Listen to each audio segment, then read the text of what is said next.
Alright, shalom. All praise to Yahweh by Hashem Yahushai. Alright. Much love to you brothers that come by. Double honors to our elders that teach us with much faith and honesty and keep us fed, man. Okay? That's why we give them double honors. And much love again to you brothers that come by and watch the videos and stay strong. Today, I just wanted to, this video I seen and it hit a little bit, so the spirit jumped on me to make a video about it. This is I can't remember the brother's name, but this is a homeless man, and the video's gonna play, but I just wanted you to watch the video and then I'm going to some verses. So let's jump right into it. Like, you know, with this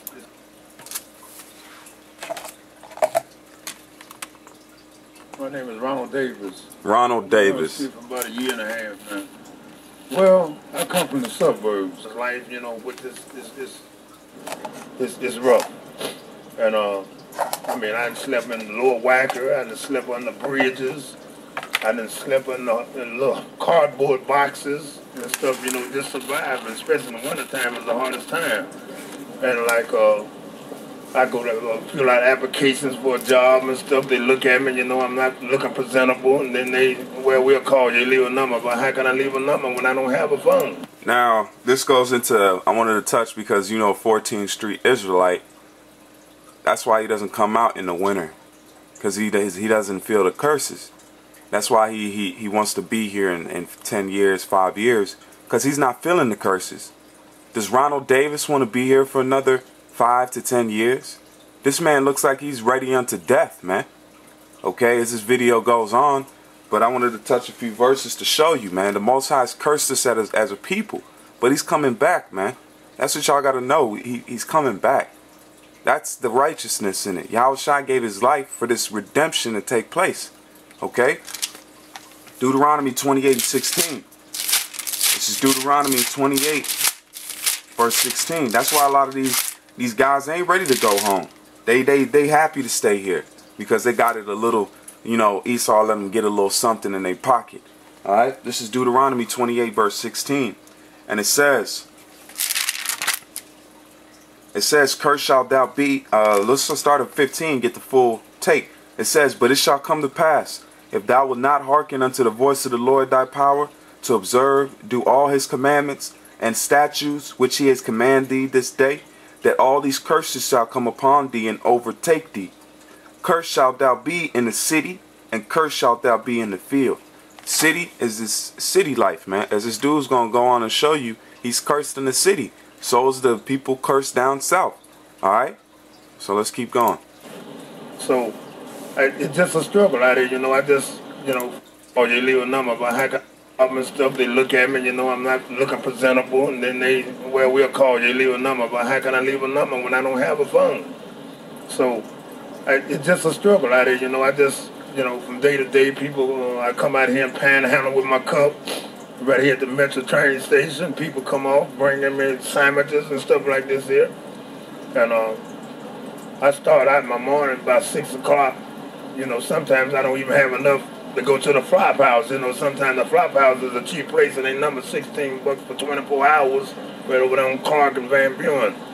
And a lot of times I don't have enough money for that, so I had to end up sleeping in the park or on one of these benches downtown or something like this, and then the security guards come and run you off about 5 or 6 in the morning. So by 6 o'clock I started panhandling and trying to survive. And like I said before, some days I don't even have enough to get a room, so I just sleep on the street. But I depend on the people that's coming off the train, because most of them I give them respect. You know, most of them like me. They come out and give me clothes and food and stuff like this here, so I can survive. Give me a few bucks and everything, and I add it up at the end of the day and get me a little room for the night. And whenever I'm not fortunate enough to get the room, I just sleep in the street wherever I can. It's really humiliating to be shaking a cup 24 hours a day and people just look at you like you some kind of little bum, you know what I'm saying? I mean, I have had people to walk past me and say, get a job, bum. And I said, wait a minute, I'm not a bum, I'm a human being. And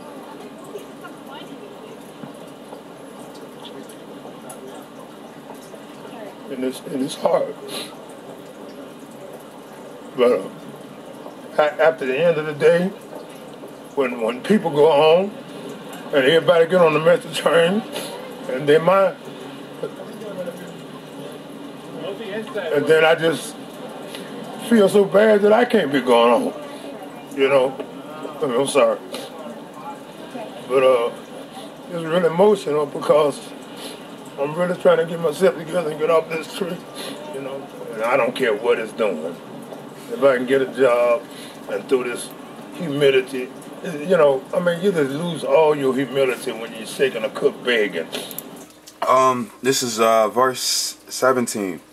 It says, "Cursed shalt thou basket in thy stores.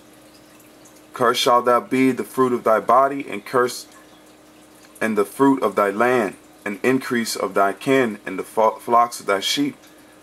Cursed shalt thou be when thou comest in, and cursed shalt thou be when thou goest out." Talking about this man right here, he can be, you know, who knows where he's at, man. But if he passed right now, he's cursed. You know, these people, brothers need to just look at this. Like, this is where we be if there was no Redeemer. This would be our end, man. You niggas is hard-headed, man. You niggas is really, that's why the Most High said he is stricken us, man. The whole head is sick. You should look at this like, look, man, if Yahushua didn't give his life and give his blood, we be all in this condition for it, man. That'd be it. Cursed, man. We're cursed people. If this man ain't on no, I want to be here for another 10. If this man had the tidings of this great truth, he just got to wait, man. He's coming to save us. We need a redeemer. I'm going to show you on the flip side of this video, these damn devils don't need a redeemer. I'm going to show you what they doing. Okay? Let me get another verse. This is Malachi. This is Malachi 2:2. And it says, let's start 1. It says, "And now, O ye priests, this commandment is for you. If ye will not hear, and if ye will not lay it to heart, to give glory unto my name, saith the Lord of hosts, I will even send a curse upon you, and I will curse your blessings. Yea, I will have cursed them already, because ye do not lay it to heart. Behold, I will corrupt your seed, and spread the dung upon your faces, and even the dung on your solemn feast, and one shall take you away with it. And ye shall know that I have said this commandment unto you, that my covenant might be with Levi, saith the Lord of hosts, my covenant with him of life of peace." And that's going into the priest curses, okay? That's going into Levi. But it's turning around. Look, we're a king. We're a nation of priests and kings, man. So we don't know what tribe this brother's from, okay? But you got to think, man. He's heavily cursed. He ain't got no place to lay his head at. All right. So let's continue with this video. You know what I'm saying? I mean, you can look at a person and tell if they give you respect or not. You know what I mean? A lot of people look at you like you're just a piece of chrome. You know, I had one guy walk past me and talked about me so bad, and then I just looked at him. I said, "God bless you, sir." He walked past. And look at this devil sitting right behind him, man. Back. As he's talking about it, look at this fucking devil. Look how he's looking at him. Got a little fucking Diet Coke in his hand, smoking a square, and looking at this dude like he's just... Man, I can't... let me get the fuck out of here, man. Went down the street, come right back. And he said, "You know what, man, I had a bad day." He said, "I'm sorry for even calling you that." He said, "Because I know you're a human being." He said, "Would you accept my apology?" I said, "Apology accepted." He went in his pocket and gave me $30 and said, "Go get you a room and get you something to eat." You know what I mean? I mean, you know, no matter what people think about me, I know I'm a human first. Alright. Now, I got some more verses. Let me read this. This is Isaiah. I wanted to read this verse. This is Isaiah. We'll start at 1 and 18. This is Isaiah 1 verse 18. And it says, "Come now and let us reason together, saith the Lord. Though your sins be as scarlet, they shall be as white as snow. Though they be red as crimson, they shall be as wool. If ye be willing to obtain, ye shall eat the good of the land. So the Most High right now, through us doing this work and through the elect out here pushing this truth, we're all going to be saved as a whole, man. We're all going to eat of that good fruit. We're all going to eat in that land, man. We're going back home. He said he feels bad. He can't. His spirit is actually saying it wants to go back home to Israel. Not a home of, up in whatever part of Chicago that these people go home to. His spirit is yearning.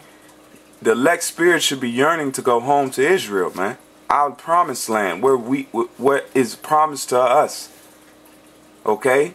That is our piece of land in this world. We'll be nomads the rest of our days until we get back there, man. That's where our bodies and our land yearns for us as our spirit yearns for our land, man. Okay? This is and it says that's it on that. And then Isaiah 43. Jump me to Isaiah 43 real quick. This is Isaiah 43.